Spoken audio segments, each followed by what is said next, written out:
Marketing and branding is not equivalent to a code definition within really any jurisdiction, but certainly within El Paso County, you don't look at, well, how do they market themselves? How do they brand themselves? You look at the definition within the Land Development Code to determine what the use is. These are very, very different things. I'm sure you could see if you looked at the staff packet, jurisdictions have called Buc-ee's very different things depending on where they're located, and the reason for that is every jurisdiction has their own unique definition. Okay. So next I wanted to address the neighborhood issue. This came up several times. There's a lot here, so bear with me while I go through it. Just give me 1 second to look at my notes. Okay. So the board has already determined the measure of a neighborhood as it pertains to a convenience store. The board has already determined the specific elements and characteristics of a neighborhood when you're looking at it through the lens of a convenience store.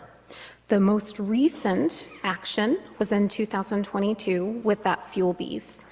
With that Fuel Bees, as I stated before, the customers that they are serving is almost entirely commuter. It's really very few residents within a mile because there are very few residents within a mile. In addition to the Fuel Bees, which represents the most recent example, if you look at the other examples provided, the board and El Paso County as a whole has looked at convenience store as including not just where you sleep, but it also includes where you work, it includes where you go to school, where you recreate, and where you spend your money. So the neighborhood includes those linkages, and it includes all of the stops along the way. And so when the board and when El Paso County has reviewed the two definitions, so the definition of a convenience store and the definition of a neighborhood, they have done that by including a convenience store as one of those stops along the way. In the public testimony, you probably heard the majority of those that testified say that they are from the Tri-Lakes community. The Tri-Lakes community represents 50 square miles. That's a very, very large area. So they themselves have identified that they're all part of the same community, even though that community is big. Within the Tri-Lakes community... Ladies and gentlemen, please adhere to our rules of decorum. Thank you. So within the Tri-Lakes community, there are many places that people might go to. There's a future Target that's anticipated, there's Walmart, there's a Costco, there's restaurants, schools, work, and so on. Well, how do all of the people within Tri-Lakes get to all of those locations? Well, it's from I-25. So it being adjacent to Interstate 25 in no way disqualifies the use as being a convenience store. There was much testimony as well regarding this particular site that the majority of the traffic is coming from I-25. Well, that's the same type of connection as other uses, other convenience store uses that the county has approved in the past. This is just one of those stops along the way as people are going to work, as they are going to the grocery store, or whatever it might be. So absolutely, Buc-ee's offers sale of convenience item goods to the neighborhood. I'll just see here. And I wanted to just specifically point out as well that the definition says offers for sale. I'll just go back to this earlier slide here, that it's only saying offering for sale. There are no specific percentages, no specific trip counts or criteria associated other than just offering for sale to the neighborhood.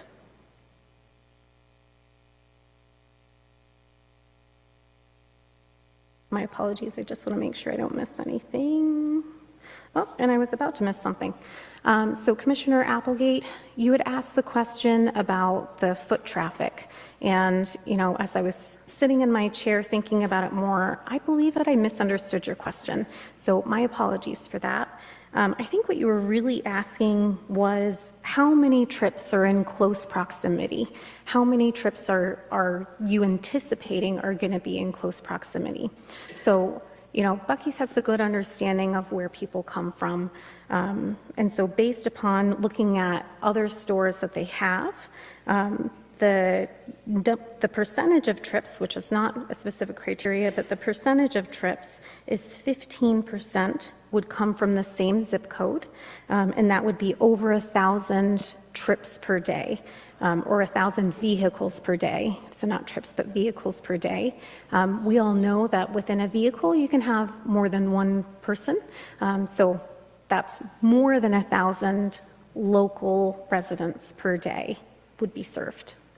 I think that answers your question. I think that's what you were getting at. Okay.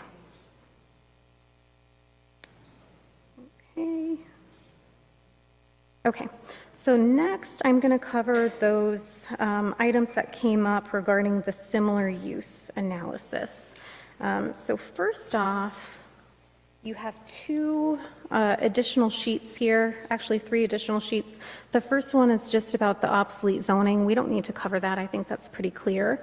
The next 2 are regarding the C1 versus the C2 zoning. This came up quite a few times. So the C1 zoning just simply says this district is established for the purposes of providing commercial activities, whereas the C2 says this district is established for the purposes of providing for large commercial activities. So if you look at the last one, I have a comparison of the 2 lists of permitted uses within the C1 and the C2 zone districts. I've bolded those uses that are allowed in the C2 zone district but are not allowed within the C1 zone district. So they include auction facilities, bottling works, food processing, gas stations, heavy equipment rental, sales or storage, home improvement centers, lumber yards, commercial vehicle repair garage, warehouses, and wholesale businesses. So if you look at those uses, you can see that when they provide the descriptor of large, it does not mean larger buildings.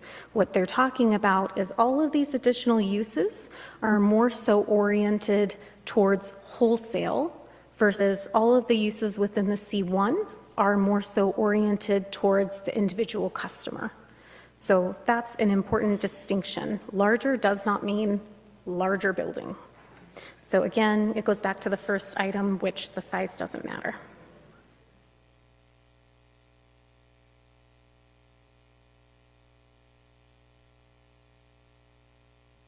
So it came up several times as well that this use should be categorized as either a gas station or a truck stop. So because those uses are not specifically allowed within the C1 zone district, it can't qualify as a similar permitted use within the zone district. So I wanted to cover each one of these. So first I wanted to cover a gas station. We talked about this previously, that the primary use is for the sale of gasoline.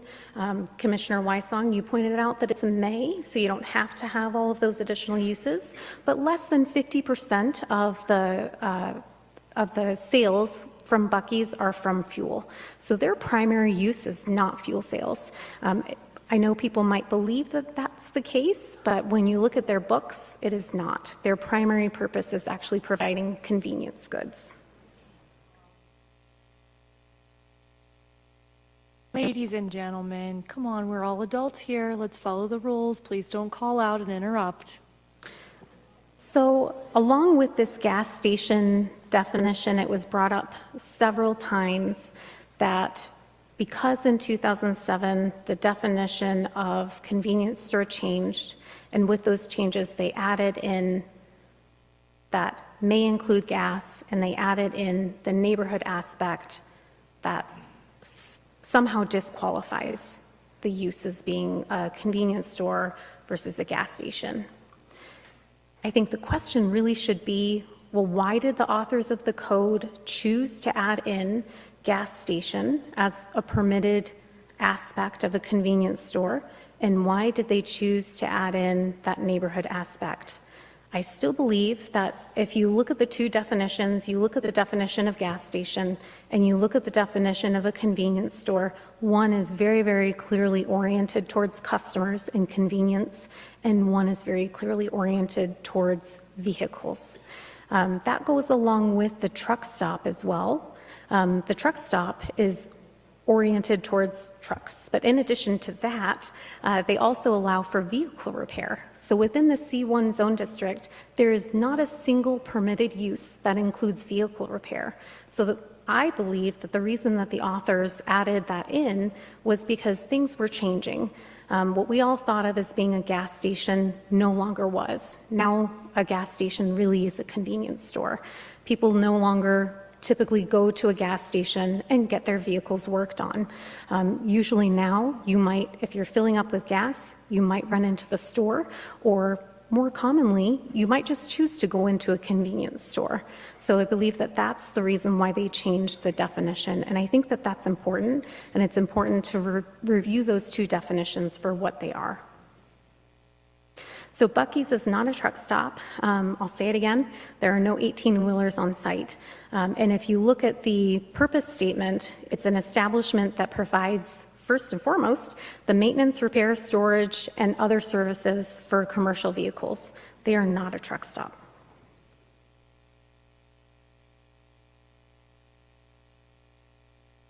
There were several questions that came up as well regarding the similar use, and there seems to be maybe a little bit of confusion on the similar use analysis. So I'm going to just go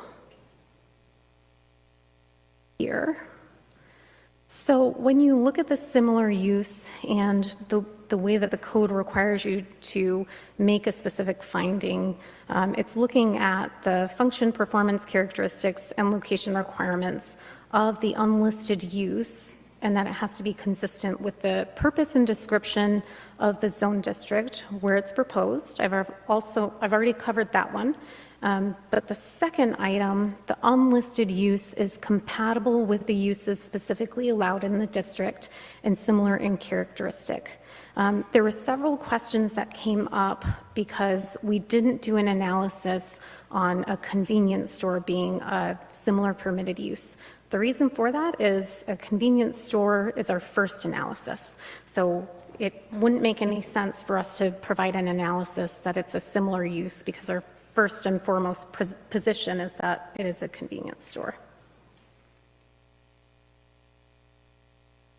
There were also some comments regarding the traffic and that the trip generation provided really shouldn't be considered because the Buc-ee's traffic study doesn't utilize the standard ITE. They utilize their ITE based upon the knowledge of how their business operates throughout the country. This is actually no different than a Chick-fil-A or a Dutch Brothers or any other use that's popular and successful. So in those instances, the businesses realize, well, we might not operate exactly the same because we're popular, so we do attract more people. That doesn't mean that it's a different use, though. So in those instances, they typically provide an analysis of both what they truly are and then what the ITE accounts for. So in this case, I actually think that Buc-ee's is choosing to take a more fair approach than if they were to just look at the ITE for what the use would be under the ITE. They think that it's very important that as a convenience store, the interaction is convenient and people can get in and out of the store quickly.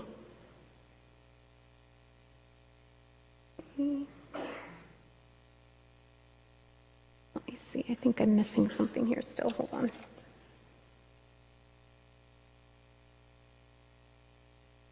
Oh, yes.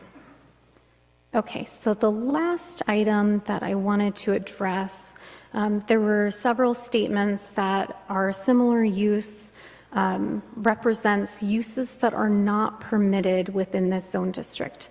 So here on the screen, you have all of the uses that we analyzed.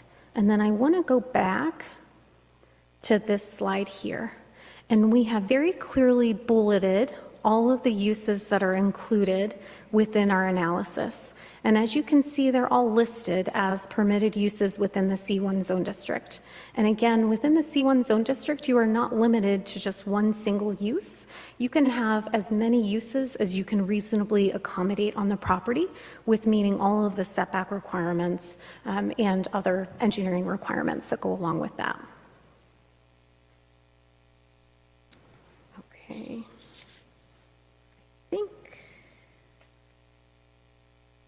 Okay, so I have covered everything that I wrote down.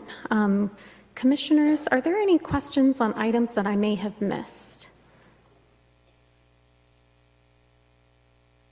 Okay, we've got a couple. I'm going to let you find your notes, and I'll ask one. One of the speakers, maybe more than one, and I think perhaps erroneously tried to make some of the connections between the two different arguments, but there was a question about, or a statement that, 4 Chick-fil-A's, et cetera, could fit in this same size. So what you just said about the combined uses, so you're saying, in theory, a Chick-fil-A, a Taco Bell, like 4 could be there, and that would be permitted. That's what you're saying. correct. That's Okay. correct. So in the C1 zone district, unlike some other zones within the county, you can have as many principal uses as you can reasonably fit. So that's why those concept plans were so important, because we thought it was really important to demonstrate that physically you could fit all of the uses that we've included in our analysis. Okay, thank you. Commissioner Weissong, are you ready to proceed? Thank you, Madam Chair. Could you repeat that last answer to Yeah. Commissioner Geithner's? Because I'm looking at the list here, and you said it was a complete list of items. So like you were saying, the restaurants, and I think Commissioner Geithner were making reference that you could have multiple Chick-fil-A's or something like that, but just go ahead and tell me your response again. Sure, of course. So within the C1 zone district, you can have as many principal uses on a single piece of property that you can accommodate with meeting all of the other aspects of the land development code. So that does not mean that you're limited to one single use on a piece of property. So during my initial presentation, you had asked a question about the site plans. So that's why we thought it was so important to put together those conceptual site plans to demonstrate that you can physically accommodate all of the uses that we've provided an analysis of on the property with meeting all of the code requirements. Okay. Now, on your page, maybe 3 of the recent handout, you were talking about home improvement center. If those are in C2, you kind of mentioned wholesale, but then on this slide here, you're making reference to general retail, Target, Costco, Bass Pro, IKEA. You're not interpreting that code, but I see there might be a little bit of a difference there. I think I can help you there. Okay. So within the code definition of retail, it would allow for a Costco. When you look at the definition of a home improvement center, that's a Home Depot or a Lowe's. So there are 2 different uses within the land development code. Even though a Costco or IKEA could be much larger than a Home Depot? That's correct. Okay. Because there's no size limitation. So you could have as large of a retail center or retail sales store as you would like. Okay, now back to your slide 35, that the other question. I'm going to try to see if I can find it here real quick. In the packet, I'm not sure if you have it available. On slide 255 of 338, you're showing the site plan that was kind of submitted. As you said earlier, it's not necessarily a proposed, but it's in our packet of information, so it's something to talk about. And then on page 39 of 338, you're showing, as it relates to this slide up on the screen, there's a difference on the site plan in the sense that on 255, page 255, you've got a huge retention pond on the northwest corner of the property. And on page 39 of 338, there's no retention pond. And if you're looking at the property line, it's all impervious surfaces. Would you not need a retention pond for either, since it's still the same impervious surfaces? Sure. Which means the population or the daily trip count would be much lower because you can't pack the lot because you need the detention pond. Yeah, so Commissioner, I would just point you to the bottom section of that same site plan. And in the bottom section of that same site plan, extending up along the far east side of that site plan is a hatched area that's identified as water, storm, and sanitary facilities. So the storm is where that detention pond would be located. So we have accounted for that. Well, just so that I'm clear, you're showing the same thing on 255 in that crosshatch area for the water tank, et cetera, et cetera. It just kind of seemed interesting that there's a very large retention pond on the northwest corner. You've got the crosshatch area on the 39 on the south portion of the property, but nothing on the northwest. So Commissioner, unfortunately, I don't have page 255 printed because I didn't print the whole packet because it's so big that I didn't feel like I wanted to print the whole thing. But can I confirm, is page 255 our proposed site plan? Is that the page that's being referenced? I'm gonna, Say that again? Oh, never mind. she's asking if that's their proposed site plan, but I think it's one of the other conceptual site plans. Do you want to take a moment and? So I could see what it Yeah. is. If you don't mind, I don't No, I know think that that's can totally answer. fair. Okay. If we're going to reference it, to give you a second to look at it and see what it is you're answering the question on. So I will do we'll just do a quick 5-minute recess, and I'll let you go and get the information so that you can come Okay. back and answer that Thank you question. so much. I'll be really quick. Okay, we'll be in recess for 5 minutes.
Okay, I'm going to call this meeting back to order. We were able to get the printout, so I will let you proceed with answering. Okay, thank you, and I appreciate you giving me a chance to take a look at that really quickly. So page 255 is the proposed site plan, and so Commissioner Weissong, that's the proposed site plan, and so you can grade the site multiple different ways to get the drainage to flow either to the north end of the site or to the south end of the site. And so that's the reason for the differences, but it still provides an equivalent. So Okay. it's different site orientation. To answer your question, it's different site orientation, but it's still providing water quality. It was just the total square footage of impervious surface. It seems to me whatever it is that's on the property would need the same amount of retention, is what I'm driving at. And, you know, it may need the same amount, but detention ponds can be constructed in very different ways. I'm not an engineer, so I'll just be, you know, real general here. But detention ponds can be deeper, so you could choose to have a more shallow detention pond. So the area that you're detaining is wider but more shallow, or you could have a detention pond that is deeper. That is true. Okay.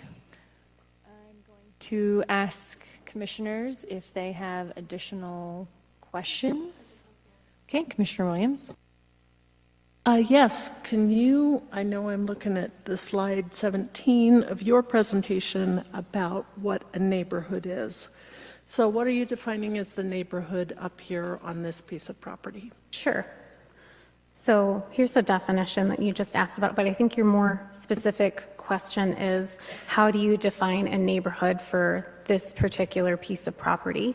So again, you have to take a look at how El Paso County has defined the neighborhood in the past.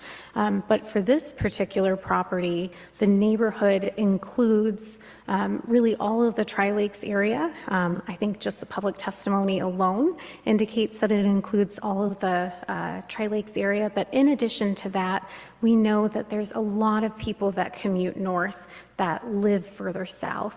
And so it also includes people that may live further south, but they would utilize this as one of their stops along the way to head to work up north.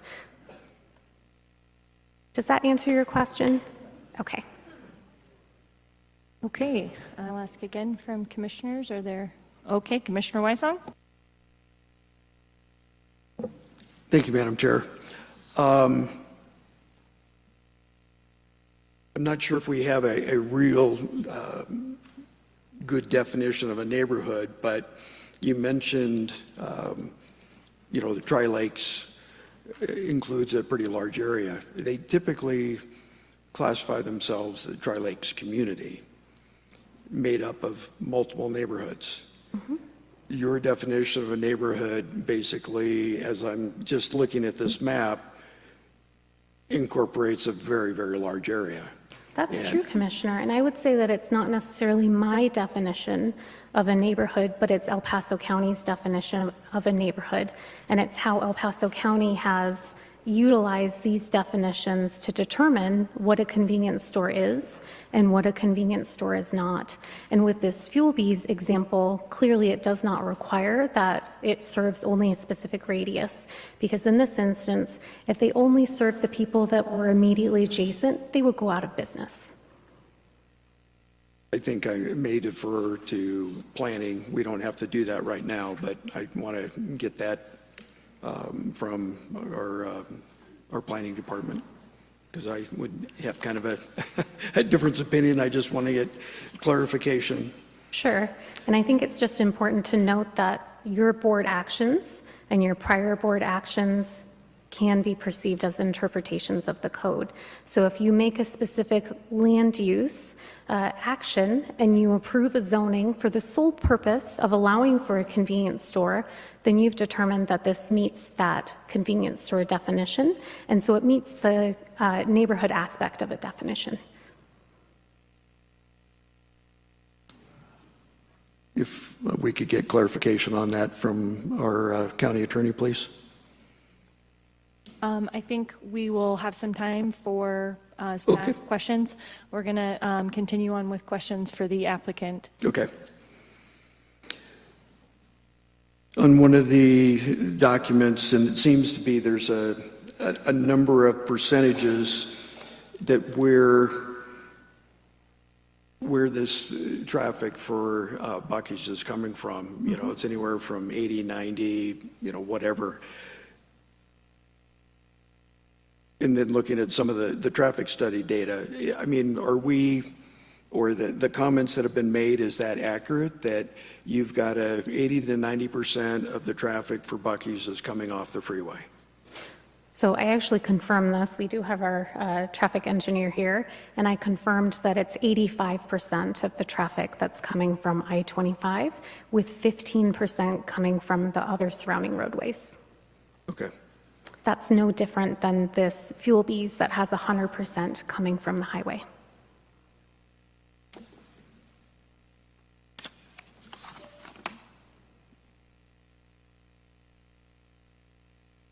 Yeah, Okay. Commissioner Weiss, Go I'm ahead. going to let you, we'll come back if you have more so that you can look through your notes. And Vice Chair Nelson flagged me, and then we'll go to Commissioner Williams. I want to come back to, there were comments made about the need to rezone, and I didn't quite grasp what you were explaining as to why you did not rezone. And I also recognize that what is being asked from some of the comments made from the public input portion is essentially rezoning from commercial to commercial. So I'm not saying you needed to necessarily do that. I just want to understand when you had that conversation with staff and they brought that recommendation, and it, staff can make a recommendation, but you are the property owner and you get to make that choice of how you want to pursue the path forward for your property. So if you could just cover that again. Yeah, definitely. So let me just explain it again. So when the early assistance meeting was brought to the county, I wasn't a part of that meeting. That was prior to Vertex being a part of the team, but I have listened to that recording a few times, and I've also reviewed the documentation.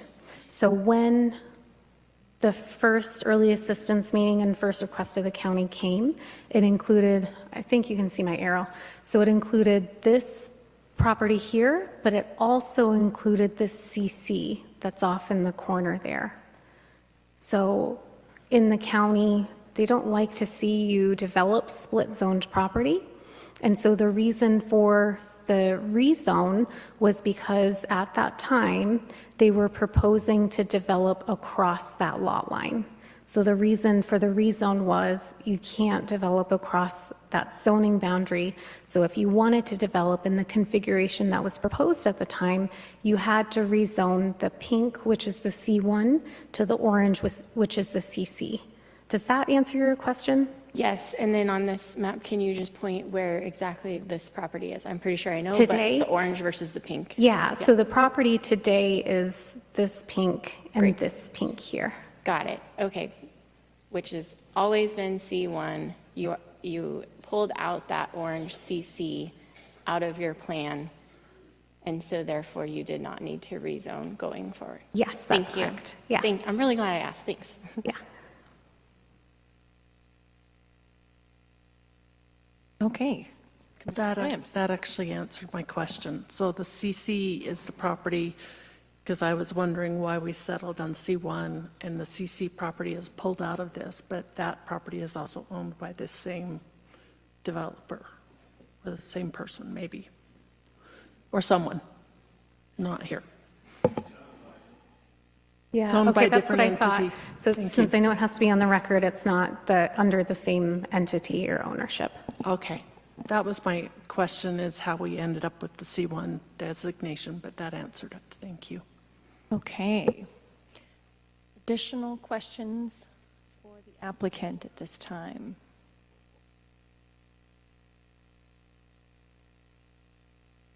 Okay, I think that we've answered all of those. Thank you. So I appreciate that. Thank you for all that clarification. Is there anything else that you wanted to add during the rebuttal? There's not. I think we'll just end by just reminding the commissioners that this property has been zoned C1 for over 68 years, and really the question today is fundamental property rights. So what rights do they have under that zoning that they've had for over 68 years? Okay, Thank you. thank you. Okay, again, ladies and gentlemen,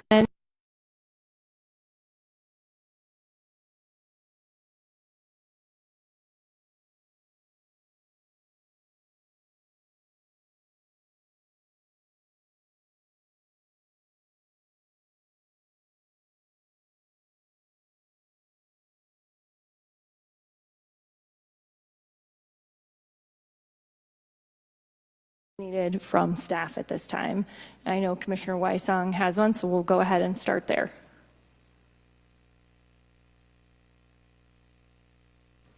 Do you want to ask your question again so they know who is the most appropriate person to answer the question?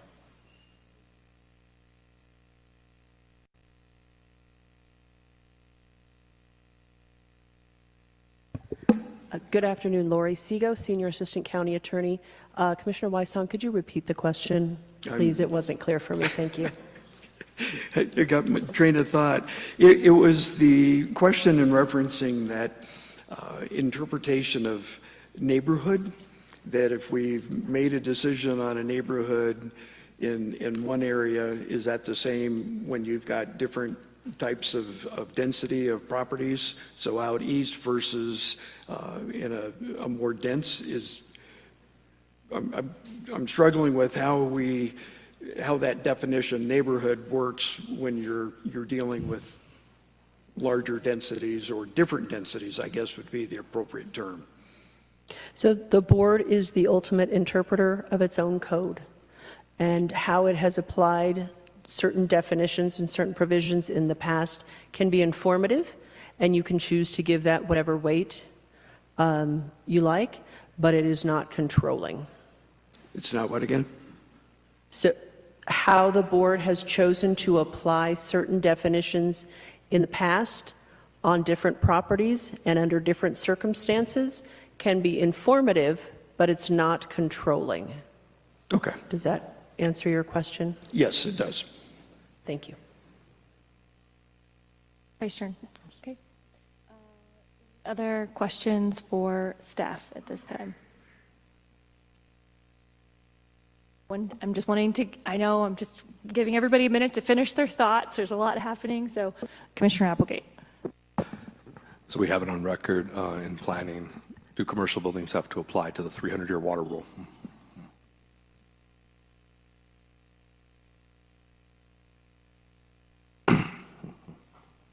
Good afternoon, Commissioners. For the record, Megan Harrington, Planning Director.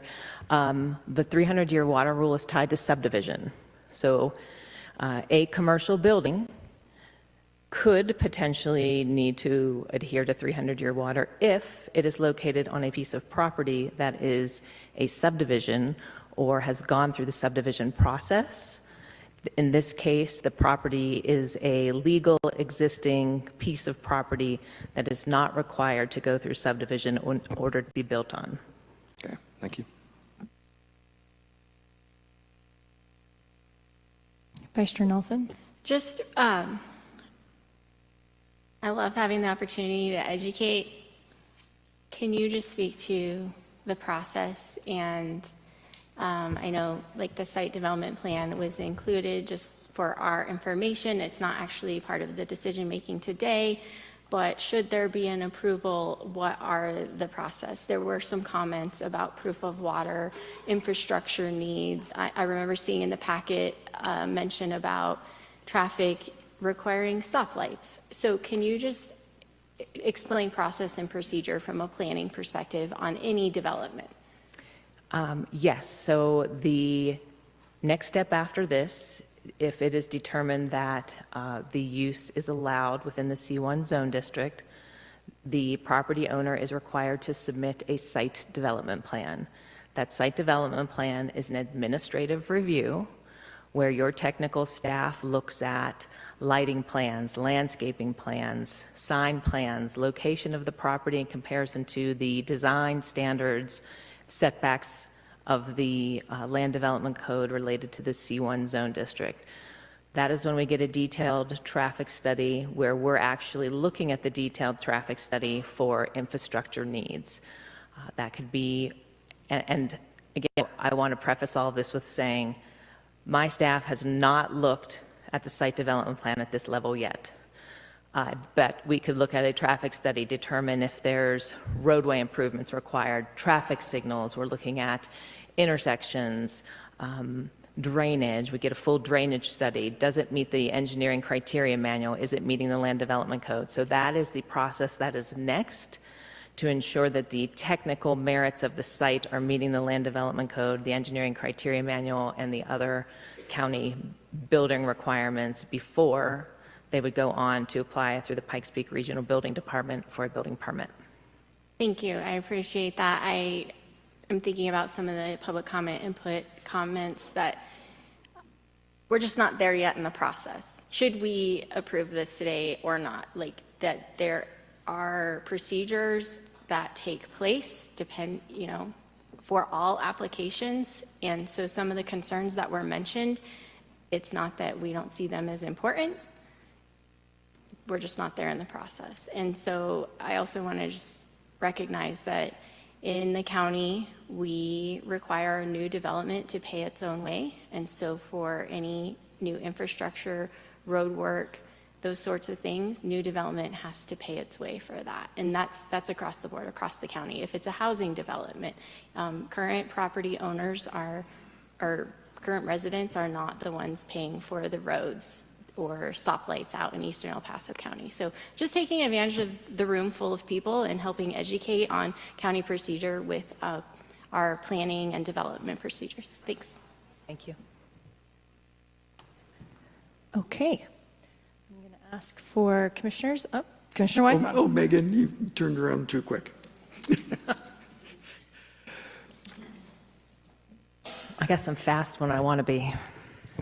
So I'm looking at the flyer that was handed out, C1 versus C2, kind of the one word change between the 442A and the 441A is providing for, that large.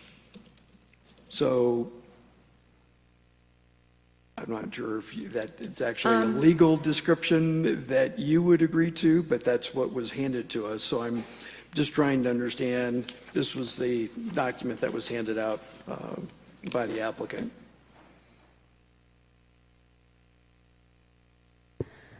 And the reason I'm asking, I'm just trying to put some parameters around when does something become large?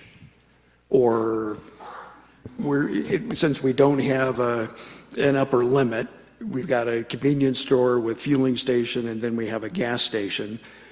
But part of that is that, okay, we've got that element of a larger description. And so I'm going to let the planning director answer whatever she feels is appropriate here, but I do want to be careful that we are not asking staff to do our job today, which is to interpret this code. That's why we're here today for an appeal. So I'll let you answer however you feel is appropriate, but if we're getting down to interpretations, that is the job of the board here today, and I don't want to muddy the waters Okay, yeah, and I'm good with that answer. And I would say along those lines, that's where the gray and planning comes in, even within the department and amongst staff. We sometimes will make the internal joke that you could ask 4 different planners the same question and you may very well get 4 different answers because words like large can be subjective. I would say that I would look at this slide and say, well, the uses in the C2 are listed and those are the large uses.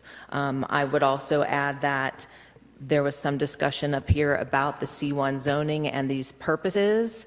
The word small was removed from the C1 prior to 1991. So there was a point in time, and I'm only bringing this up because there had been some conversation about the previous history of the C1 and how it has progressed over time. Prior to 1991, the C1 said this was a small commercial, establishing for small commercial activities, and 1991, when it was made obsolete, that purpose changed to commercial activities. And so, again, that's why even the purpose is a bit subjective, and we go on the table of the specific uses and determining what uses are permitted in the zone. Okay. Yeah, the reason, too, that I'm asking that my earlier question to the applicant was, okay, the Home Depot, Lowe's, whatever it is. The next, this is really a comment, since it is an opportune time. We are going through a land use rewrite Would you like to explain what that is, or is this not appropriate? I would suggest that that might be a lengthy thing that is not related to the decision of the hearing today, and would ask that we, we do have lots of information out there about the LDC in general, and we would point people to that. But maybe this is not the best time today to spend a bunch of time on that. Yeah. Thank That's a you. good answer. Okay. Thank you. Other questions before we proceed? Okay. All right, so I am going to, now that we have gotten through those pieces, declare the public hearing closed. And at this point, we are going to be prepared to move into discussion and decision-making. But before we get into that, so we don't have any interruption, I am going to do another quick comfort break. So we'll be back again. We'll be in recess for about 10 to 15 minutes. We're in recess.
Okay, I'm going to call this meeting back to order.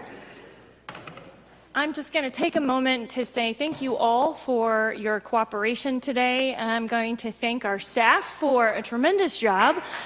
As much as I would love to have that, will ask you to hold your applause because we do try to be consistent with our decorum rules here, but I do thank you for that. I know that they have received a lot of positive feedback from you all, and I think it means a lot to them. So thank you for your cooperation with them, and thank you to staff for your very hard work and really helping us have an efficient meeting and trying to help everyone get to where they needed to be efficiently. So thank you for that.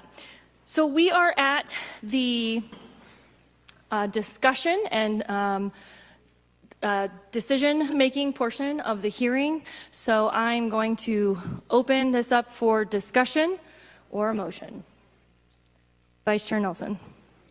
I have a list here, and staff, I've got a couple of things that I would request you pull up on the screen if possible out of the packet. Just kind of would like the visual of explaining where I'm landing and why. So as I'm speaking, you can maybe start getting that together. It's in Memo 3 in the packet, and it's page 85 of 112. You don't have access to the packet? Oh. Like what's to the posted agenda, on Agenda posted Suite? publicly on the agenda. Agenda Suite. So not the presentations, but what's on Agenda Suite. I'm sorry, I didn't realize this was going to be a curveball. I would have given you more warning. And while you're doing that, I can share some other things.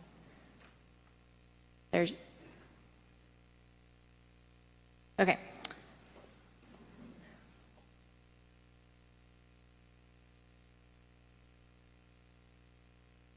I think if you just click on the little box Yeah. that's right next to 5.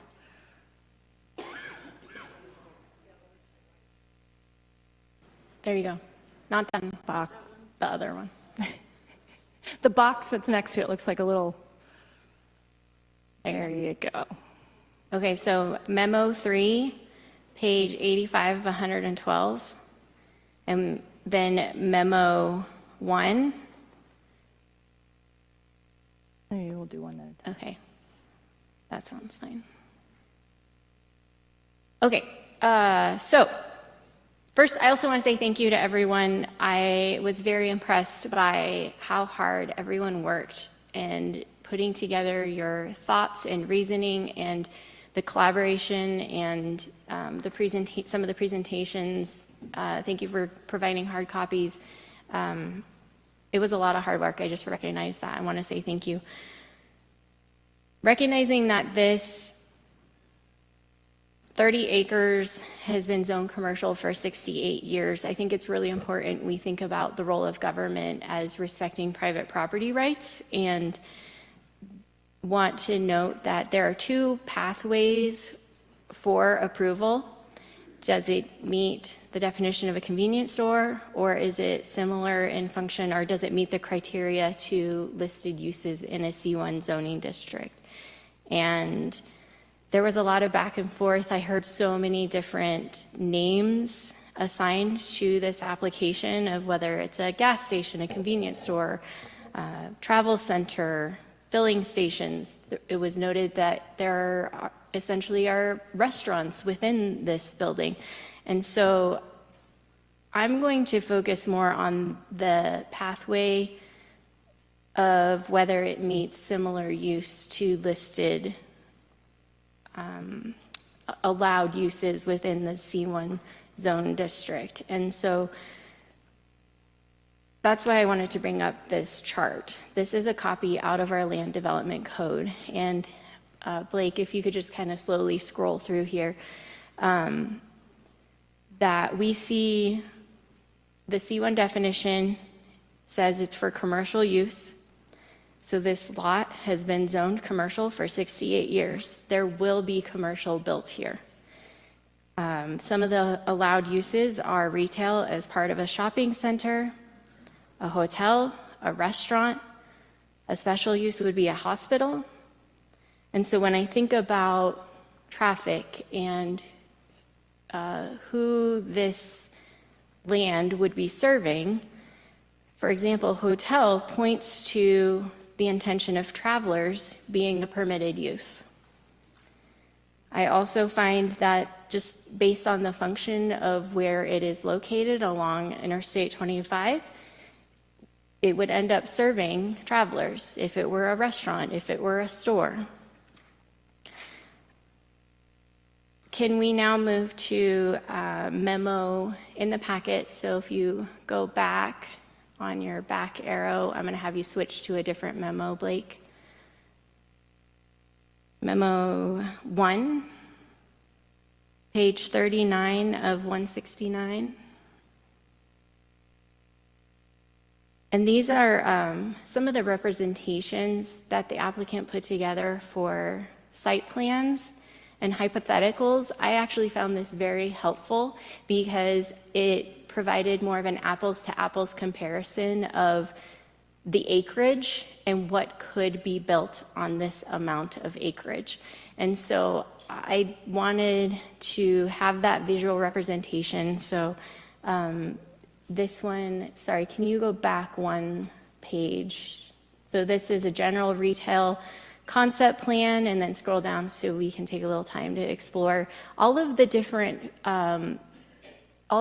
things that could be located on this 30 acres. You could have retail, you could have a restaurant, you could have a strip mall or that shopping center language.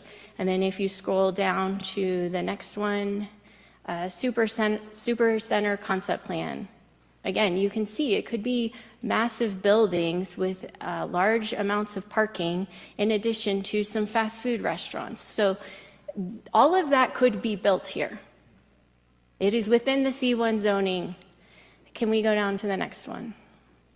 Then we also have this theater concept.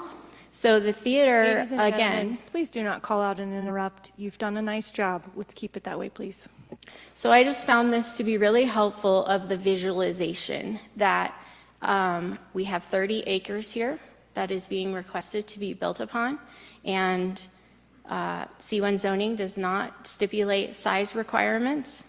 And so I find that based on all of this criteria, and I'm just going to read it into the record, that the use is similar in function, performance characteristics, and location requirements of the unlisted use shall be consistent with the purpose and description of the zoning district where it is proposed. Also, the unlisted use is compatible with the uses specifically allowed in the district and similar in characteristics such as traffic and parking generation, noise, glare, vibration, and dust. So again, when I think about the allowed uses within this C1 zoning, a hotel, a restaurant, an indoor amusement center, a hospital, I find that this application is similar in use to what would be allowed in the C1 zoning. And I think it's fortunate that we have where government isn't so restrictive for people to use their property, that we may not have a concept of a application such as this, 20, 30 years ago when this land development code was built.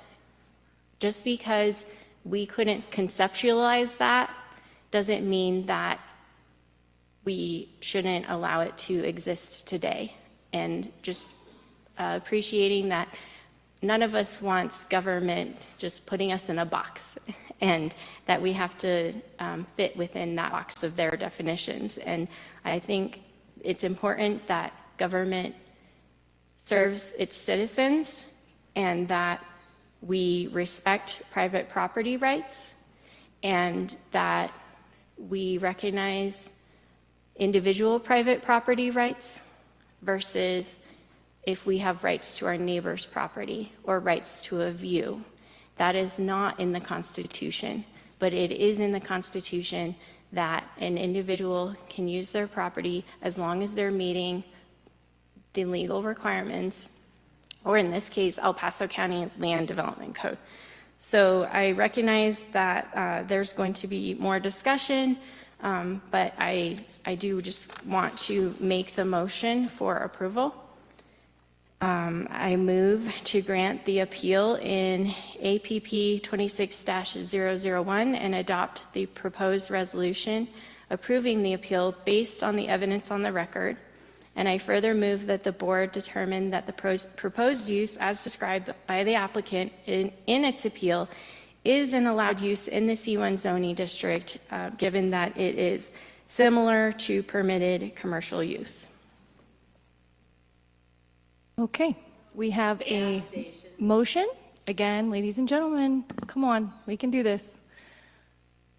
We have a motion. Do we have a second? Second. Okay, seconded by Commissioner Applegate. We do have lots of time for discussion, so I want to make sure that all commissioners have the ability to speak before we do get to a vote. And so it looks like we'll begin with Commissioner Weissong. Thank you, Madam Chair. I'm going to wholeheartedly disagree. The burden of proof still remains on the applicant. I do not believe they met that burden of proof. They use a lot of comments about a hotel, Great Wolf Lodge. Remember, a C1 has a 30-foot maximum building height. So that automatically takes a whole bunch of these out of consideration. As I raised the question earlier, you know, there's kind of a site plan. It wasn't approved. It didn't have drainage. I'm still concerned that why there's, you know, one site plan, but that wasn't the purpose of today to review the site plan. It was a question of just understanding how they could create the maximum traffic load when the property looked identical and there's no delineation of comments about the impervious surfaces. But again, that was site plan type work. And because there's enough doubt about all that, that is again where, based on this motion, I'm not going to vote for that. And it's due to a preponderance of all the information that is presented and all the documentation, not only by you know, the opposition, but by the application or the applicant themselves.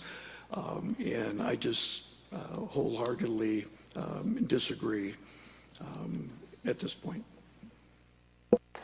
Okay, ladies and gentlemen, please, you know the rules. You can do it. I know. I believe in you. Okay.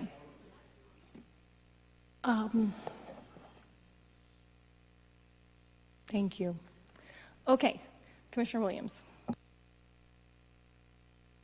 First of all, thank you, both sides, for your presentations. They were very fascinating. And I have gone both ways in this discussion. I think the key picture that probably leads me to vote yes is this cutout of the corner property. I would say it needs to be a full rezone if that corner wasn't pulled out of the property. As it is, the whole property itself is already a C1, or the proposed plan that we're looking at here on the screen is a C1. We have never dealt with a store this big that is somewhat of a convenience store gas station. Commissioner Weissong made reference to the new land use code. Unfortunately, the new land use code would still leave this property as C1, because just because we adopt a new land use code would not change this designation. And so the applicant could still come in under an obsolete zoning code that is almost, well, I won't tell you my age, but it's almost as old as I am. Because in the new zoning code, we account for the fact that cars have progressed in the past 60 years, and cars can go further. you know, more people travel in cars especially than they did 60 years ago. And so we account for the fact that a convenience store, yes, can be 75,000 square feet, which is really what I was struggling with, was the size of this. The only other thing I was struggling with, which I still would struggle with, is I'm having a hard time because I do not want traffic turning left onto Beacon Light Road. And I wanted to state that for the record coming out of here, because when a site plan is approved or further in the process, I may not be here anymore, but I don't want traffic going down through that neighborhood. I have no control over that at this point in time. I just know it's better to have the traffic go back up through the roundabout and be on their way to where they're going. And so, but the key picture for me was the picture that showed that this whole entire property is in the C1 designation and not a C1 and a CC. And so I would have gone for a rezone otherwise, but otherwise I'm going to have to support the motion. Thank you. Commissioner Applegate? Thank you. Ladies and gentlemen. I want to thank our staff. I want to thank the men and women in blue. I want to thank everybody that came and presented today. So, Okay, I'm going to add some comments since you've spoken, if that's okay, and we can come back to you. So I really appreciate everyone. I agree. Thank you, Vice Chair Nelson, for your comments on that as well, about the work that it took for everyone to come in and weigh in as part of this process. One of the things I was thinking as I was listening to presentations is an exercise that a friend of mine shared with me once, and I thought was a really great illustration of how we all think differently. And that was, they said, think of a dog. And when they said that to me, I thought of my dog. And if you have a dog, you probably thought of your dog. And the reality is, they all come in lots of different shapes and sizes. And we all have in our head this concept. And this is where definitions become important and words become important, so that when we are creating expectations of what we are talking about, that we all know what we're talking about, that we're not using our own internal belief system or ideas or experiences. And that is really important in law. It's really important when we have our codes and things of that nature. It's so disappointing that people are not willing to actually hear the discussion, but I wish you all well. Ladies and gentlemen, there are still rules of decorum in this room.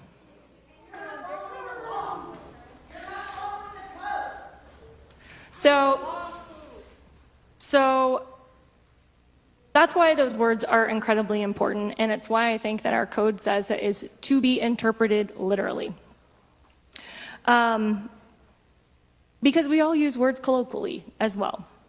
One of the things that is important is that we can't change the rules mid-game if we're not getting our desired outcome. And that can be incredibly difficult, and I understand that. But the reality for me is that I sit here in this quasi-judicial capacity, and I take it incredibly seriously. It's very important to me to weigh all of the decisions carefully.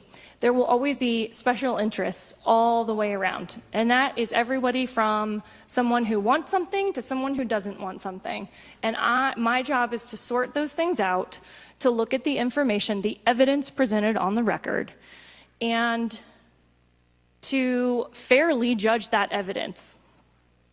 So there was so much that was said today, and one of the things that I find is that this is a complicated process.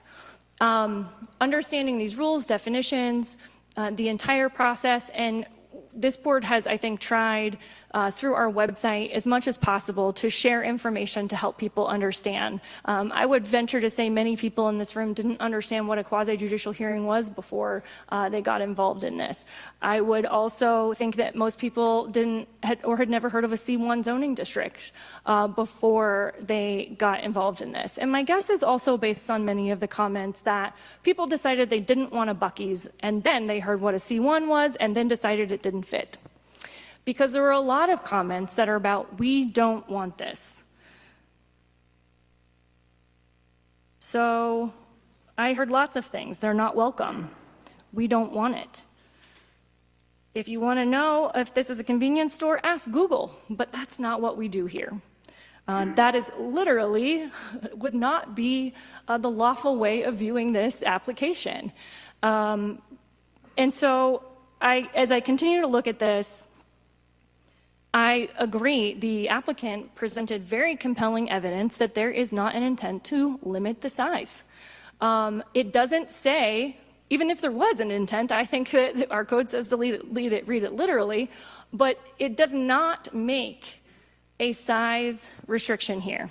In fact, I will say, I appreciate the question from Commissioner Wysong and the information from staff that the word small was removed from this the last time they did the code. So if there was any doubt that that was the intent, and again, I still believe we are directed to read this literally, they took that word out. And if they had wanted those words to literally say small use, they would have left that in. But I heard things like common sense tells you, but that tells me not to look at the words, which is what the code lawfully requires of me. And again, just a lot of confusion around the process. So those of you who took the time to still be here, and I appreciate it, and I know that you're still not happy, but I will say this. There was a lot of, though I think a lot of time was put into the presentations, I could count so many times when the actual way that this code is supposed to work and what we were deciding was just not accurately represented. So whether it was, and that was addressed in the rebuttal, whether it was confusing that these were two different pathways, or confusing, and I will say on the fuel bees, because I was a commissioner at that time, Commissioner Williams and I both voted on that, and the definition of a convenience store in that situation, several of the ones that were listed in the staff presentation, I drive by and use. I don't live close to it, but I use them.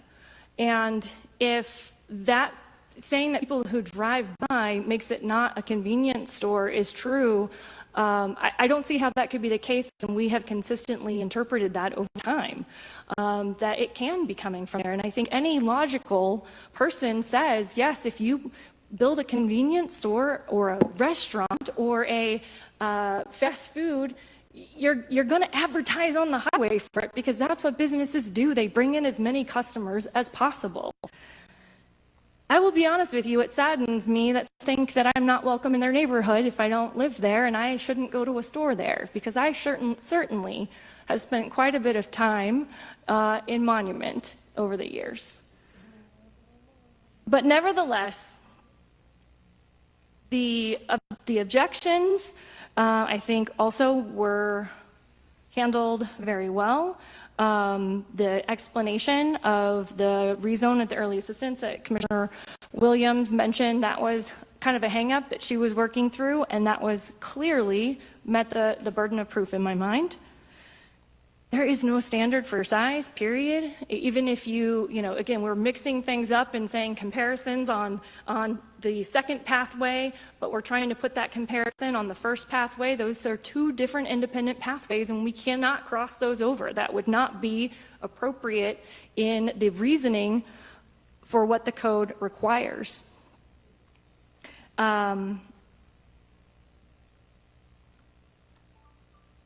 I'm just scanning my notes here.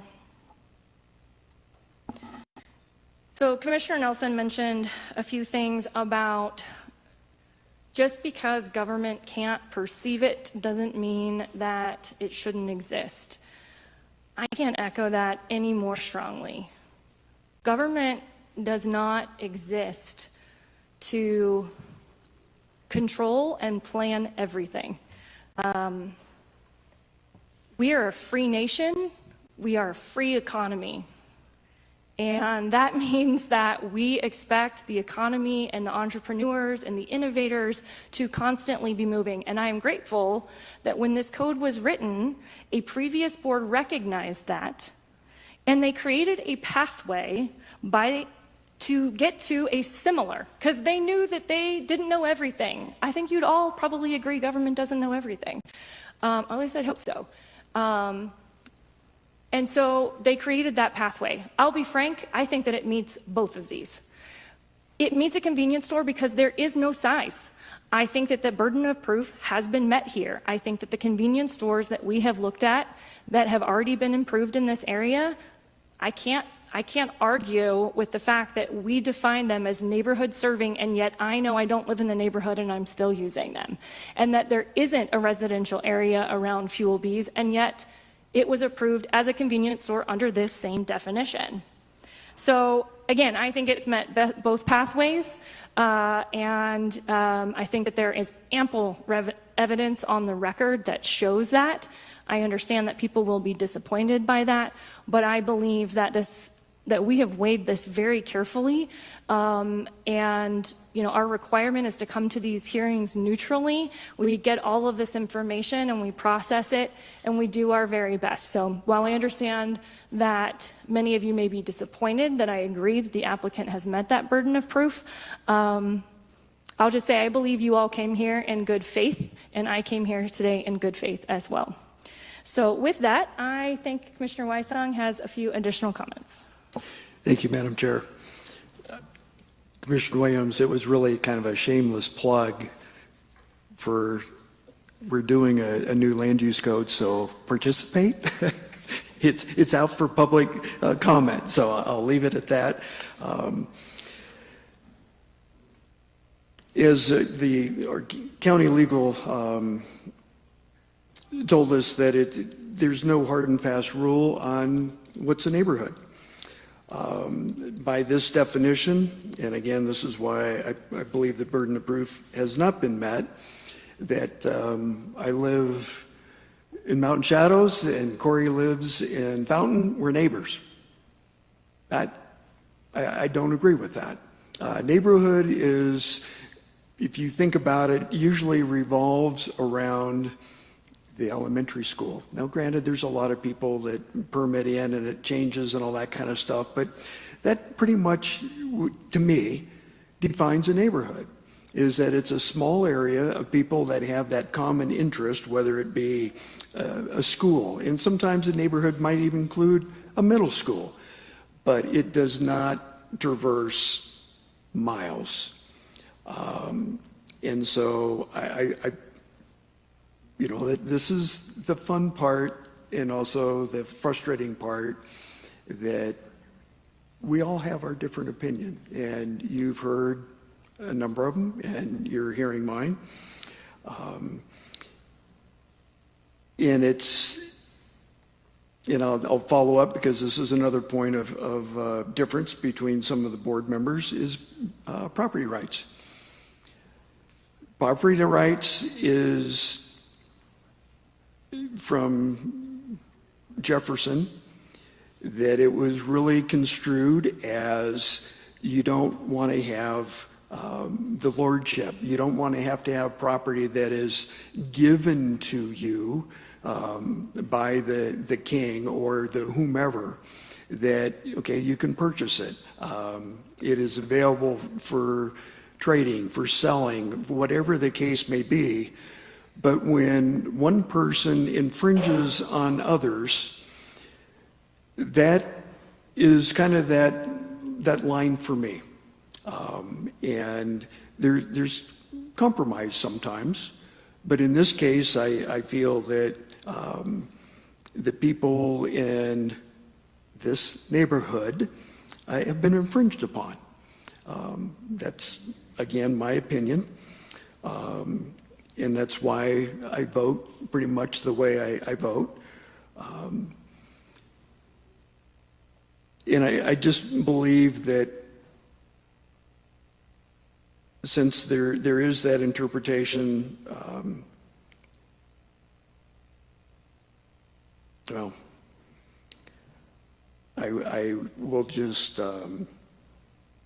change my focus now, but I too am going to thank everyone. The staff, I think, did a phenomenal job. Whether it's the planning staff, the staff that put on the event for us, there was a lot of work behind the scenes that,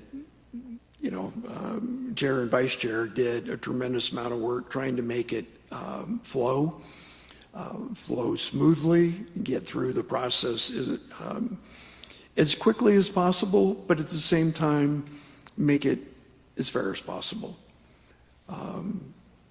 Some people may not think that's the case, but the people that presented the documentation in opposition and even the applicant, very clear, succinct, and it was appreciated.